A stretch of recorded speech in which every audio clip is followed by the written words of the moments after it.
À quand la fin du déni de droit et des abus répétés du régime Faure Gnassingbé contre les populations civiles sans défense? Par l'alternative, les conflits fonciers au Togo prennent des proportions inquiétantes, particulièrement dans la région des savanes. Anaki West, un différend autour de terre oppose depuis 3 ans la commune de Tone 2 à la famille Nangepugi-Ntiga. Ce litige, qui a déjà causé des pertes en vie humaine, plonge une famille dans une attente interminable, notamment pour récupérer le corps de son proche, décédé en prison.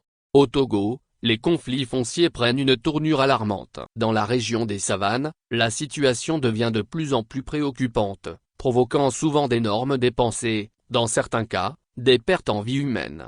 Ces querelles autour de terre, devenues monnaie courante, plongent parfois des familles dans des drames interminables. Anaki West, dans la préfecture de Tone, un conflit opposant la commune de Tone 2 à la succession Nangepugi-Ntiga a tourné au drame. Depuis 3 ans, le corps de feu Diogue Tigli, 25 ans, père de 2 enfants, attend désespérément une sépulture. Les faits remontent au 11 août 2021, lorsque Tigadam Donin et Nangepugi Pakidam sont convoqués à la brigade de recherche de Dapahan pour le 13 août 2021. Le défunt accompagne ses 2 frères pour cette convocation. À l'issue de l'audition, concernant un litige foncier les opposant à la mairie de Tone 2, ils sont placés en garde à vue, puis déférés 3 jours plus tard à la prison civile de Dapahan.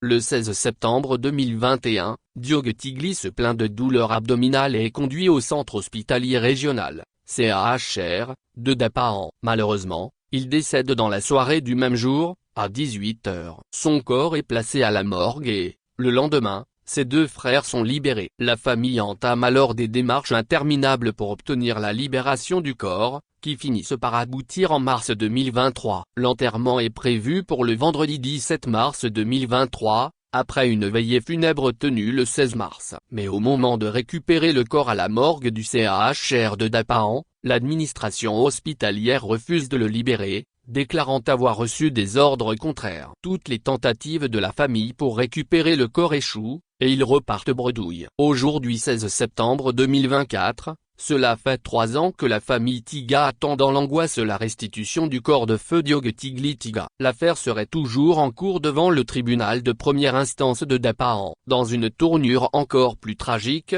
la mère du défunt, Jacobi Gabina, âgée de 60 ans et mère de 9 enfants, a également été arrêtée. Convoquée par la brigade de gendarmerie de Naki West le vendredi 13 septembre 2024, elle a été placée en garde à vue, puis déférée l'après-midi même à la prison civile de Dapahan.